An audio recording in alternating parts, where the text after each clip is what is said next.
ఉందండి గ్రామాల్లో పరిస్థితులు ఎలా ఉన్నాయి అసలుకి? నా చంద్రబాబు గారు వచ్చిన తర్వాత మద్యాన్ని బెల్ట్ షాపులు పెడితే బెల్ట్ తీస్తాను తమ్ముళ్ళు అన్నాడు కదా!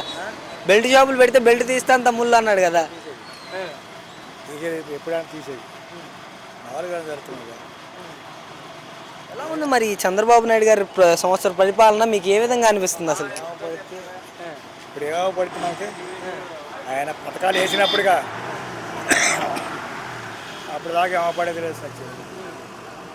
వస్తున్నాయి కదండి మరి పథకాలు, వాళ్ళు చెప్పిన పథకాలు వస్తున్నట్టున్నాయి కదా! కానీ అన్నీ వదలలేదు కదా, చెప్పింది వదలలేదు కదా. ఇంకా సూపర్ సిక్స్ హామీలు అయిపోయాయి, ఇంకెవరైనా అడిగితే నాలుగు మందం అని అంటున్నాడు కదా చంద్రబాబు గారు. ఏమేసాడు పలానా వేసాడు అని చెప్పి.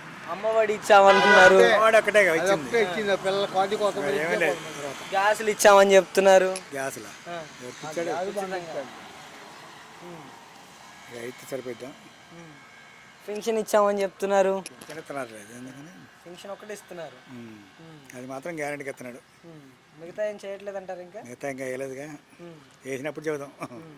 అంటే గ్రామాల్లో అభివృద్ధి జగన్మోహన్ రెడ్డి గారు వచ్చినప్పుడు సచివాలయాలు ఇవి తెచ్చారు కదా, వీళ్ళు వచ్చిన తర్వాత ఏం తెచ్చారు గ్రామాల్లో అభివృద్ధి? ఏం చేసిందే ఉంది, సచివాలయం గడపని అన్నీ ఆయన కట్టి పెట్టినాయిగా. ఊర్లలో అన్నీ కూడా ఆయన కట్టాడుగా, వాలంటీర్లను తీసేసా. ఇంకా ఏమన్నది ఆ సచివాలయం చెప్పంతో పింఛన్లు ఇప్పిస్తున్నాడు. ఇంకా అది ఆయన చేసిన పని. వాలంటీర్లు ఉన్నప్పుడు అసలుకి వాలంటీర్ల వల్ల ఉపయోగం ఉందంటారు మీకు తెలిసినంత వరకు? వాళ్ళే ఇళ్ళకి వచ్చి ఇచ్చేవాళ్ళు, వీళ్ళైనా ఇళ్ళకి వచ్చి ఇస్తున్నారులే. గోను సంచులు ఉద్యోగం అన్నారు, మళ్ళీ వాళ్ళకే 10,000 ఇస్తానని చెప్పాడు ఎన్నికల ముందు. ఏమీ లేదు, అంతా కూడా అన్నీ అయ్యేది ఏం లేదు, జరిగిస్తే వచ్చేది. అయినప్పుడు అయింది అనుకోవటమే. మరి డిప్యూటీ గారి పనితీరు, దిగేవాడు కాదు ఎక్కేవాడు కాదుగా. డిప్యూటీ గారి పనితీరు ఎలా ఉంది పవన్ కళ్యాణ్ గారిది? ఆడిదేమన్నా పాపం పక్కన ఇద్దరు ఉన్నాడు, చంద్రబాబు పేరేది మోడీ. వాళ్ళిద్దరు ఉన్నప్పుడు వాడికి ఇబ్బంది ఏముంది?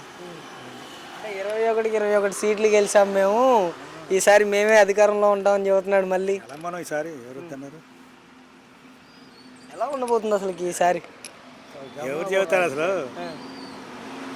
ఇప్పుడు ఎలక్షన్ ఎవరో మనం ఎవరు చెప్పలేము, ఎవరు వస్తారో ఎవరు పోతారు. అంటే జగన్మోహన్ రెడ్డి గారికి 11 సీట్లతో బుద్ధి చెప్పినట్టు ఇంకా అలానే జగన్ గారికి అవే పరిమితం అయిపోతాయి ఇంకా.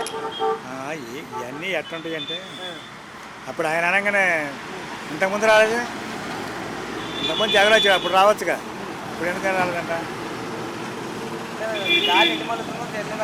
అంతేగా మరి ఎలక్షన్ వారం అంటేనే అంతే అట్లుంటుంది గాలి, ఎటు పోయితే ఎటు వచ్చింది మన